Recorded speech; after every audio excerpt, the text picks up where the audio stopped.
75 challenge. This video is for the woman who has hesitantly, maybe regretfully, signed up for, started a 75 challenge, or really maybe it's another challenge. It's June 1st. I'm not sure when this video is going to go live, but it'll be soon. I have started the 75 challenge. I've titled it 75 Sovereign, and there's a reason why. So if you are a woman that has done challenges, or you haven't yet been brave enough to do it, you've been considering it, I invite you to hang out with me for a little bit, because I'm going to share with you about what this challenge, well, first of all, why I'm doing it. Second, how I've designed it. And then I'm going to share what I'm excited about, but also what I'm scared, what I'm hesitant, what I have some fear and anxiety about. And then I'm definitely going to be sharing throughout, but probably more in the shorts. And maybe I'll do a couple videos as markers to share how it went. And I might even eventually share a before and after. I don't know. We'll see. I'm at this park and it's a little chilly, so I just put this sweater on. So I haven't actually even Googled what the 75 challenge is or who started it. I'm sure it was some bro who is probably already like a power athlete. So I need to do that. I'm just because I'm curious. I don't have to do that, but I'd like to. I do know that it was something like a gallon of water and 10,000 steps or 2 workouts a day, that kind of thing. And I have designed mine, as I mentioned, 75 Sovereign, with a little bit different, but it's probably very much overly ambitious, because that's something that I often can do. And I also feel like I've been really thoughtful about it. The reason why I'm doing it, well, first of all, I do like to challenge myself, and I often will delay and procrastinate because for one, I'm honest with myself, and I don't want to set up something that I can't see through. That I don't feel like I'm ready to do, that I'm not ready to really commit to. So that can also keep me from doing it. But the reason why I want to do it is because I would like to experience that challenge. I would like to learn about myself. I'm also curious to do it because I know right now I really would benefit from new disciplines. One of the things that I've really been challenged with, especially the last couple of years while I've been on like a solopreneur journey, is my sleep schedule.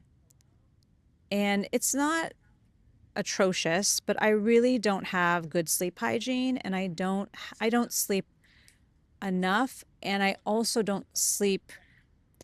I had probably a year, really probably after, in the midst of like processing my mother's death and then her estate, where I started going to bed at 2, 3 o'clock in the morning.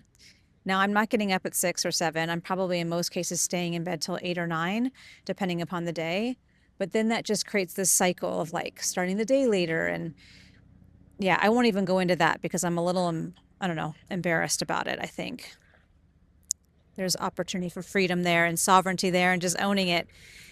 Anyways, what I wanted to get at is that I really have been wanting to shift this. My mom was an early riser, and there was a message that she drilled into me, and I think that has a lot to do with how I've developed. But I also have a dad who's very much like a night owl, and so I'm sure I get some of my wiring from there. I think the habit started with probably just wanting to sleep as a kid, but also wanting to like just have freedom and not have to get up. And that was the story I got. I got a what do you call it? Like a call from my mom. I'm sure my brother did too. I don't know, but it was just get up, half the day's over.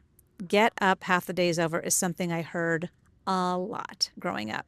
And this is not about blaming my mom. It's just how habits and how ways of relating happen. So I also have had the experience of waking up early, of having that be a way that I begin my day. And it is beautiful. It is so restorative. It's quiet and lovely. And I have wanted that. I've wanted to get more on that kind of a schedule, and I have not been successful. I have really, really struggled. And then it was like making myself wrong and then relaxing that and just wallowing in this way of handling this significant challenge because it is. I this is really important to me. So I decided that I wanted to do this challenge, but I'll be honest and say that I kind of forgot about this, meaning like I was committing 7 hours a night minimum. And I have found that my body naturally needs like seven and 15 minutes. Like that's what I notice when I've paid attention to that. But I would love to get to 8 hours. I think the more sleep, the better. And I know our brain needs that. And I know we need it with all of the stuff that we're ingesting all day long and all these tools that we're using. So I kind of forgot about that and then designed my whole thing. And then I really just kind of clarified it all and put it together in the last couple of days. And then I had that question of like, okay, how am I going to actually do this? Like, meaning there's 24 hours in a day. How is this all going to happen? So my Virgo, Capricorn rising, like got into it. My, I believe, undiagnosed ADHD got into all those details, and it will be an unfolding. And I really did want to see, okay, how can I do this? How can I set myself up for success? I have been for like the last 10 days starting to kind of prepare myself with shifting already some of my habits. The main commitments that are part of my 75 sovereign, and I will share something about the sovereign in a moment, is 90 minutes of movement every day. And within that are also a minimum of 7,000 steps. So that might be part of that. It might be in addition, depending upon what's happening in my day. For example, I found a walk near me that is like 7,700 steps. So I know if I ever want to just support myself and get it done in those steps, and it's less than 90 minutes, so I'd have to go for another walk or do some strength training or do something at home. But yoga is going to be involved in that. So 90 minutes of movement, 100 ounces of water or a gallon, something like that, but getting close to my body weight, which is 135. Protein. As somebody who's never been strict plant-based, but for a long time I was plant-based, I integrated a little bit of animal protein in the last year because I noticed, I was getting these really significant ridges on my fingernails. I just noticed that I was not getting enough protein. So that's been helpful actually. But I'm really going to focus on that and pay more attention. That, and all of this is about like creating new neural pathways and getting more aware through this experience. So I'm starting with, I think it's 70 grams, same as the water almost, wanting to get to 100 grams, maybe my weight, 135 or something like that. But I'll be happy if I'm having 100 grams of protein a day. Daily pages. And that honestly is something that provides so much. It's creative. If any of you have done the artist way, you know the daily pages, but just, up to 3 pages a day. And I like doing that in the morning because it really allows me to just like kind of, oh my gosh, I just recorded this whole video and then I had an alarm on my phone and it totally cut me off. So I'm going to pick up where I left off, but this is why there was a little bit of an abrupt cutoff. I was sharing about the things that I'm doing for my 75 sovereign. Just to recap, I'm focusing on 90 minutes of movement. I'm working on a certain number of protein grams, water, steps, 7,000 steps, minimum of 7,000 steps. I am including in this daily pages, which is writing every morning as an opportunity of clearing my head, of processing. I've gained already so much inspiration. If you know about the artist way, you'll know this practice, and I haven't done it in a while, so I'm really excited about the opportunity to integrate that and re-pump that habit. Reading 10 pages. So I have a couple books I'm into right now that will be a powerful way to support myself in seeing those through. And I'll put some of the details in the description, but that's the gist. I wanted to also, I think I mentioned before, I'm trying to remember what I said in the video that got cut off, was I was talking about sovereign. And the reason why I'm calling it 75 sovereign is because I'm really interested in being the voice of encouraging women to be and feel and choose to be the leader of your life, to be in your empowerment. And when you are moving from a place of sovereignty, you are recognizing that you have agency, that you have choice, that no matter what's going on in the world, no matter the fact that you don't make all the rules, nobody gets to decide what's okay for you. Nobody gets to decide how you process things. You get to decide that. And our state of mind, our knowing that we choose is so powerful. It's so important for our own, not just peace of mind, but our own empowerment. So that's something that is really, really important to me. It's a key component of my real wealth, which is an ethos that I've been teaching and sharing about for about a year, and more will be coming on this channel about that. And the last thing I wanted to share, I started to share, was what I'm excited about and what's giving me some fear and agita.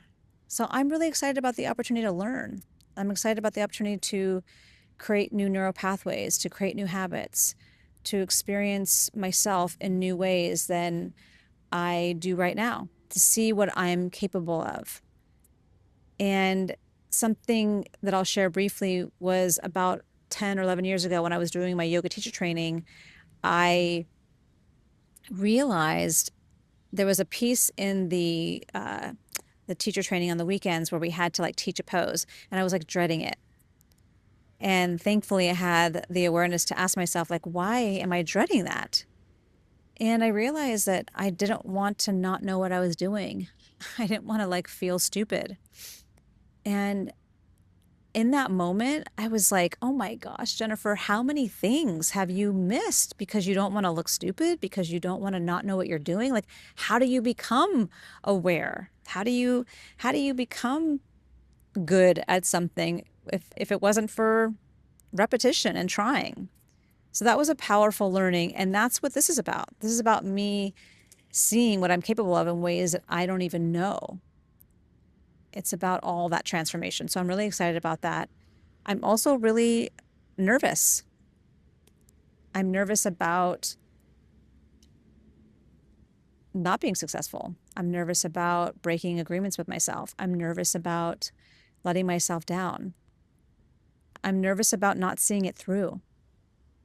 The good news is I do have some accountability. I'm doing it with a dear friend, colleague, who is so inspiring. And like a lot of this, she just does anyhow. But she was totally up for it. So she's like, when you're ready, tell me. So I'm excited about that. And there's some other women that are joining us, and I am going to invite my community. And if you're catching this and you're interested, please do join us. And who knows, I'm excited to see what I learn from this. This might be something that I can like bring more forward. My desire always is to be an inspiration and a voice of empowerment and encouragement for women. And if I can take this and share with it from an experiential reference point, I absolutely will. Any way that I can be of service to help women remember how powerful and amazing you are is my mission. So that's it. I'm excited. I will be sharing maybe some videos, updating. I'll probably be doing more shorts to update. That's my intention, is to acknowledge it on a daily basis. So I'm excited about that. And if you're new to me, my name is Jennifer, and I'm here every day to remind you that your truth is your power. So trust yourself and watch your life transform. I'll see you tomorrow.